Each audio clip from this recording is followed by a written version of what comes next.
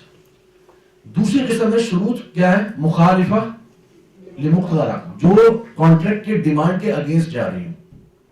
ٹھیک ہے. مثال کے طور پہ میں کہتا ہوں جی یہ لیپ ٹاپ میں آپ کو بیچ رہا ہوں, شرط میری یہ کہ آپ آگے نہیں بیچیں گے. کیا خیال ہے؟ یہ شرط لگانا صحیح ہے؟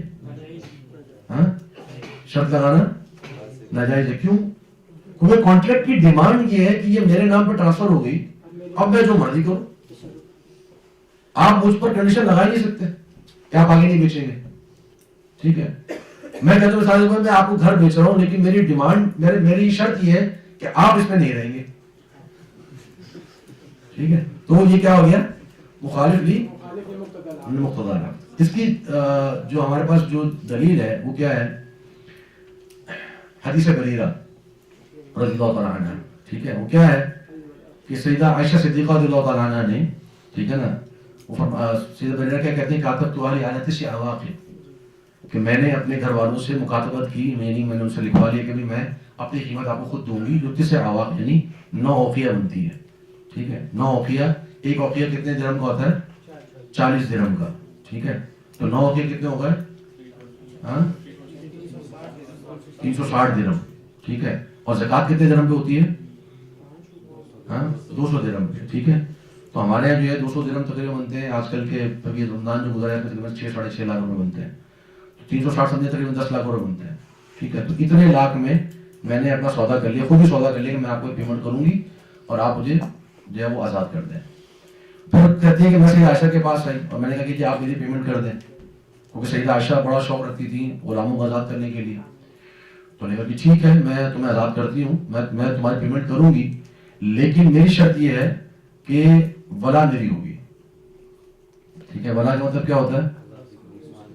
کہ غلام کی آزادی کی نسبت جو ہے وہ میری طرف ہوگی. ٹھیک ہے نا. جو غلام آزاد کیا جاتا ہے اس کو کہتے ہیں المولا. ٹھیک ہے نا. یہ مولا فلان یعنی فلاں کا آزاد کردہ ہے. اور یہ ولا جو ہے وہ نسبت کی طرف بھی جاتی ہے اور ولا جو ہے وراثت میں بھی جاتی ہے.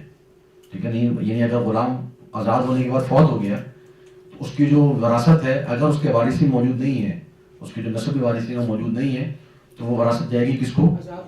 آزاد کرنے والے کو, اس کے سید کو. ٹھیک ہے. المعتق کو. تو کہا کہ جی اولا میری ہوگی. تو فرماتی میں گئی اپنے مالک کے پاس, اس نے کہا کہ نہیں ہم ولا تو ہماری ہوگی. تو اسی دوران نبی صلی اللہ علیہ وسلم آئے, تو میں نے کہا کہ یہ معاملہ ہے, پیمنٹ میں کر رہی ہوں, آزاد میں کر رہی ہوں, وہ کہہ رہے ولا ہماری ہے. تو نبی صلی اللہ علیہ وسلم کیا فرمایا؟ بیعی یا واشتری واعتقی. ٹھیک ہے. واشتریتی لہم الولا. ٹھیک ہے نا. ٹھیک ہے, خرید لو, صحیح ہے, اور اس کو آزاد کرو اور وہ کہہ دو کہ یہ ٹھیک ہے ولا تمہاری ہے. فإنما الولاء لمن اعتق. ٹھیک ہے. پھر آپ صلی اللہ علیہ وسلم مسجد میں تشریف لے گئے, آپ صاحب کو جمع کیا, فرمایا کہ ما بال اقوام یشتریطون شروطا لیست فی کتاب اللہ, کل شرط لیس فی کتاب اللہ فهو باطل. ٹھیک ہے نا. تو یہ نبی صلی اللہ علیہ وسلم فرمایا کہ جو شرط بھی کتاب اللہ میں نہیں ہے یعنی مخالف ہے وہ باطل ہے. تو اگر شرط لگا بھی دی جائے کانٹریکٹ کے اندر, اس حدیث سے کیا معلوم ہوا کہ اگر کانٹریکٹ کے اندر ایسی شرط لگا بھی دی جائے تو وہ شرط کیا ہو جائے گی؟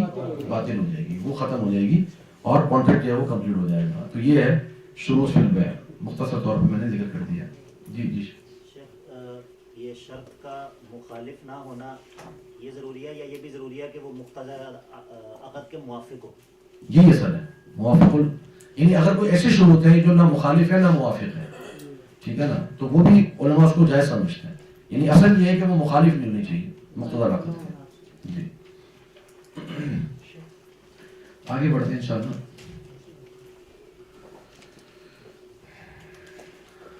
امام بخاری میں فرماتے ہیں باب ما جاء فی قول اللہ تعالی فاذا قضیت الصلاۃ فانتشروا فی الارض وابتغوا من فضل اللہ واذكروا الله كثيرا لعلكم تفلحون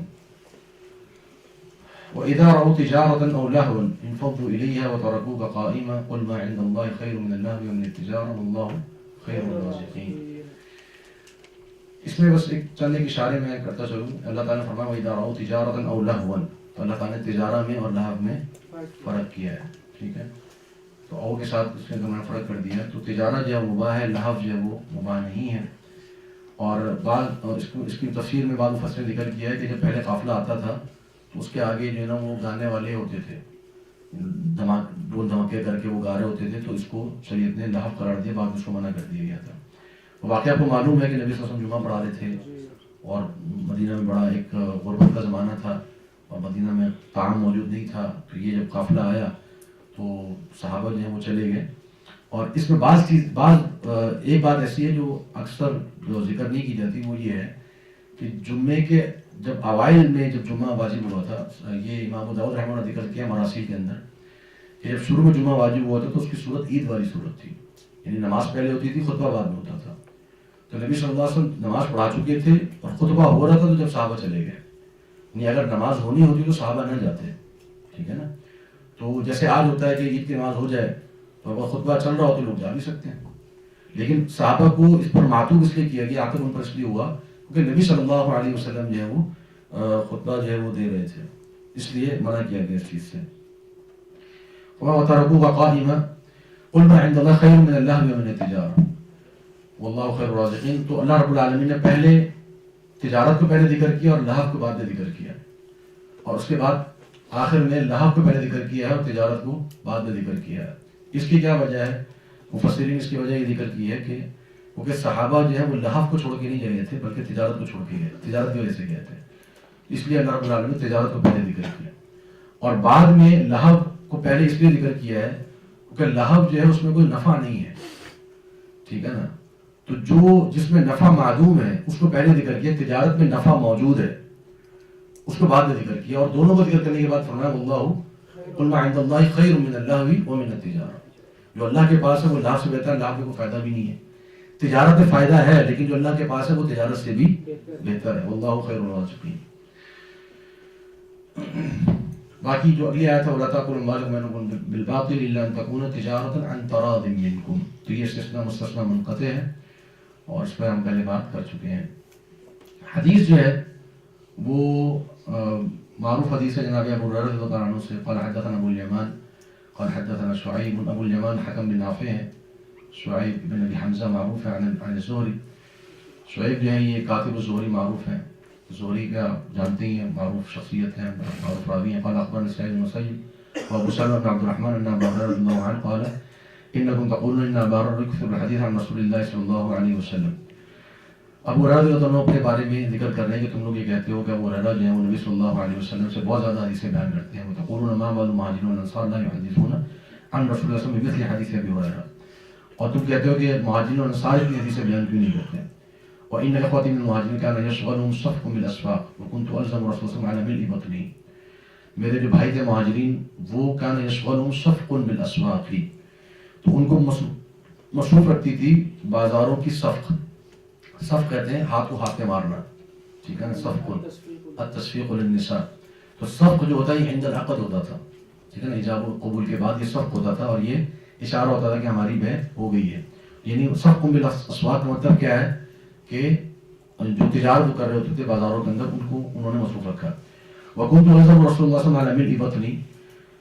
تو میں نبی صلی اللہ علیہ وسلم کو لازم ہو گیا تھا, لازم رہتا تھا على ملء بطني, یعنی پیٹ بھر کے جو کھانا مل جائے اس کے اوپر. یعنی میں کچھ کماتا نہیں تھا, میں نبی صلی اللہ علیہ وسلم کے ساتھ ہی رہتا تھا ہمیشہ, اور اسی وجہ سے رہتا تھا کہ بس جو ہے حدیثیں مجھے ملتی رہیں.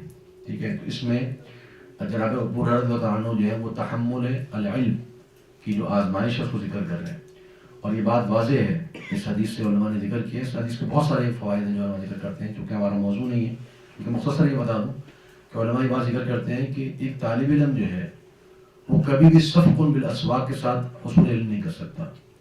ٹھیک ہے نا. کبھی بھی صفق بالاسواق کے ساتھ حصول علم نہیں کر سکتا ہے. اور یہ بات ہو رہی ہے نبی صلی اللہ علیہ وسلم کے زمانے کی. تو جو آج کے ہمارے حالات ہیں بازاروں کے, اس میں اگر ایک جو ہے وہ طالب علم لگتا ہے. اور یہ میری زندگی کا تجربہ ہے. میں نے اپنے بہت سارے ساتھیوں کو دیکھا جو ہمارے ساتھ پڑھتے تھے مدرسے میں یا جامعہ اسلامیہ میں, جب وہ اس طرف گئے, ایک ہمارے ساتھی تھے, بڑے اچھے ساتھی تھے, بڑے متحمس تھے علم کے تعلق سے, وہ کاروبار کی طرف جب گئے تو میں نے ان سے کہا کہ جی آپ نہ جائیں. تو کہا کہ نہیں جی میں انشاءاللہ جائز لے رہا ہوں کہ تاکہ میں اپنے لیے بھی کماؤں اور پھر میں تھوڑا سا مضبوط ہو جاؤں گا تو پھر میں انشاءاللہ علم کی خدمت کروں گا. تو وہ ساتھی 1 سال کے اندر اندر علم کی راہ ہی چھوڑ کے چلے گا, اور میں جانتا ہوں کہ وہ بڑے متحمس تھے علم کے تعلق سے. تو یہ علماء ذکر کرتے ہیں. تو جو ابتلاء ہے فی تحمل العلم, طلب العلم میں, وہ یہی ہے جو ابو ہریرہ رضی اللہ عنہ یہاں پر بیان کر رہے ہیں.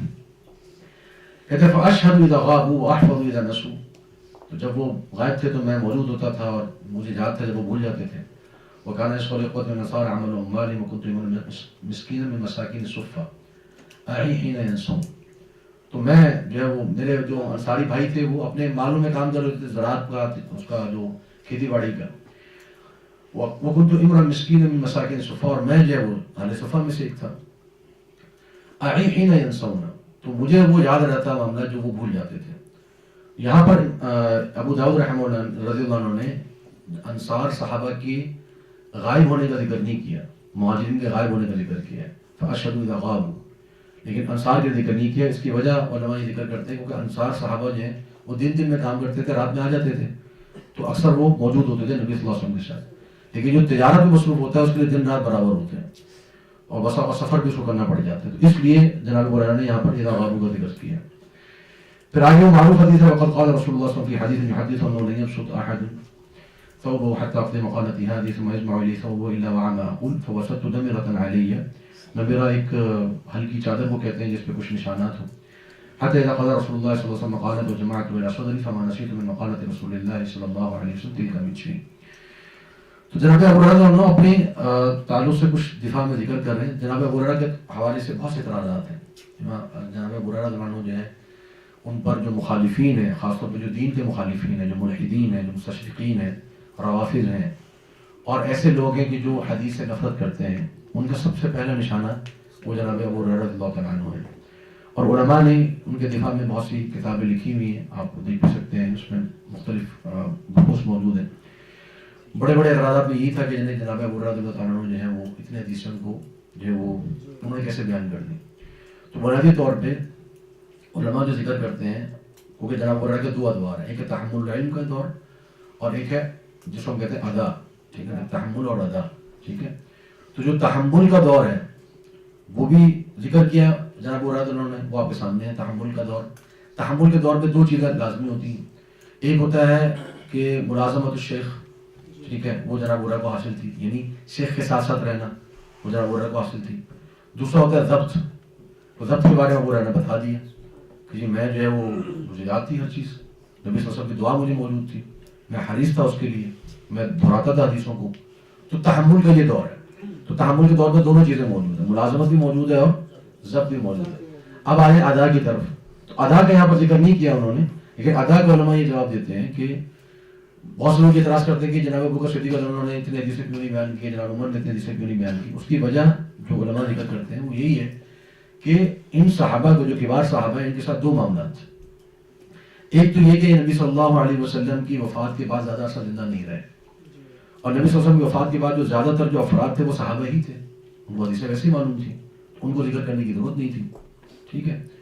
اور دوسرا یہ تھا کہ کئی صحابہ ایسے تھے کہ جو مشغول رہے, جیسے جناب ابو بکر صدیق جو وہ خلافت کے معاملات میں مصروف رہے, جناب عمر جو خلافت کے معاملات میں مصروف رہے. ابو ہریرہ رضی اللہ تعالیٰ عنہ جو ہے وہ ادا کے دور میں بھی اللہ رب العالمین نے ان کو ان کی حرص کی وجہ سے ان دونوں چیزوں سے محفوظ رکھا. ایک یہ کہ جناب ابو ہریرہ عنہ کو نبی صلی اللہ علیہ وسلم کے بعد تقریباً 47 سال کا عرصہ ملا. ٹھیک ہے, طویل عرصہ ملا. ٹھیک ہے, اور یہ بہت لمبا عرصہ ہوتا ہے. صحابہ فوت ہو گئے تھے, تابعین آئے, ٹھیک ہے, اس میں کبار تابعین بھی آئے, اوساط تابعین بھی آئے, صغار اس کے بعد آئے, لیکن کبار اور اوساط موجود تھے جو درمیانے یہ بڑے تابعین تھے. تو جناب ابو ہریرہ کو بھرپور وقت ملا. اور پھر جناب ابو ہریرہ جو ہے ان کے پاس تفرغ بھی تھا, یعنی وہ مصروفیت نہیں تھی ان کے پاس. ہاں کچھ جگہوں پہ بسا اوقات انہوں نے ان کو مدینہ کی کچھ گورنری دی گئی یا حمص کی گورنری دی گئی, جیسے ذکر ہوتا ہے بعض جگہوں پہ, تو یہ ہوا, لیکن محدود وقت کے لیے. تو اصل کیا تھا کہ ان کے پاس تفرغ تھا. ٹھیک ہے. اور پھر یہ بات میں آپ طلبا کو بتا رہا ہوں کہ جناب ابو ہریرہ رضی اللہ عنہ کا دور جو ہے وہ ہمیں اپنے سامنے رکھنا چاہیے. ان کی جو زندگی ہے کہ جو تحمل کا دور تھا اس میں مشقت تھی, اور جو ادا کا دور تھا اس میں وسعت تھی. حتیٰ کہ وہ آپ نے پڑھی ہوگی واقعہ کہ ابو ہریرہ جو ہے وہ افطار پہ بیٹھے ہوئے ہیں, تو جو ہے وہ افطار کے سامنے انواع اقسام کے کھانے رکھے ہوئے ہیں. تو فرماتے ہیں مجھے یاد ہے کہ میں نبی صاحب کے زمانے میں بھوک کی وجہ سے غشی کے مارے بے ہوش ہو جاتا تھا, اور اب جو ہے وہ ہمارے پاس یہ کھانے موجود ہے. کہیں ایسا نہ ہو کہ ہمارے اللہ رب العالمین جو ہے وہ ہم اللہ تعالیٰ نے ہمارے لیے دنیا میں ہمارا اجر ہمیں جلدی نہ دے دیا ہو, اس خوف کے بارے میں ان کی آنکھوں سے آنسو نکل پڑے. لیکن یہ بہرحال ان کا خوف تھا, ان کی ورا تھی, ان کا ضرورت تھا. لیکن ان کی زندگی سے ہمیں کیا ملتا ہے کہ علماء پر یہ دونوں دور آتے ہیں طلباء کے اوپر. تو اپنی جو طالب علمی کا دور ہے نا, اس میں تحمل کے اندر آپ اس ابتلا کو جو انسان برداشت کر جاتا ہے چاہے کسی بھی کیفیت میں ہو, تو اللہ رب العالمین اس کو ادا کے دور میں یہ نوازتا ہے. ورنہ اگر وہ تحمل کے دور میں ہی وہ ان چیزوں میں پڑ جائے اور تحمل اس کا صحیح نہ ہو تو پھر ادا کے اندر بھی وہ کمزور رہتا ہے. یہ بات واضح ہے, ٹھیک ہے. تو یہ بارے میں چند باتیں تھیں. اس حدیث سے جو مقصود ہے امام بخاری رحمہ اللہ کا وہ کیا ہے, وہ کان یشغلہم صفق بالاسواق. امام بخاری رحمہ اللہ جو ہے اس سے بیع کے حلال ہونے کو بیان کرنا چاہ رہے ہیں کہ بیع جو ہے, تجارت جو ہے وہ جائز ہے. تو اس کو امام بخاری رحمہ اللہ نے اس کو تفصیل سے ذکر کیا ہے. تو اب یہاں پر میرا خیال ہے وقت ہو گیا ہے, 4 منٹ رہ گئے, تو اسی پر اتفاق کرتے ہیں. آگے جو حدیثیں ہیں یہ مشبہات کے تعلق سے, اس کو میں مختصر بیان کر دوں گا انشاءاللہ, اور اس کے بعد پھر ہم انشاءاللہ اپنے جو ربا کا باب ہے اس کی طرف بڑھیں گے, تاکہ آج میں چاہ رہا ہوں کہ ہم ربا اور جو بینکنگ کا جو معاملات ہے اس کو انشاءاللہ آج ہم مکمل کر لیں. باقی چیزیں انشاءاللہ پھر ہم کل اس کو مکمل کریں گے. اس کے بعد اتفاق کرتے ہیں انشاءاللہ. ابھی آپ کے لیے انشاءاللہ ریفریشمنٹ وغیرہ کا انتظام ہے, پھر عشاء کے بعد مغرب کا انشاءاللہ شروع کریں گے. سبحان اللہ.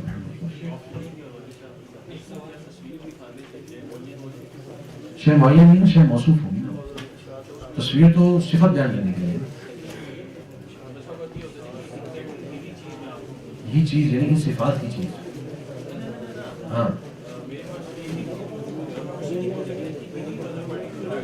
اگر آپ کے پاس موجود ہے تو باقی مسئلہ نہیں ہے. اگر کسی اور کے پاس موجود ہے اور وہی جگہ دیکھ رہے ہیں تو شاید معین تو غلط ہو گیا, تو غلط ہے.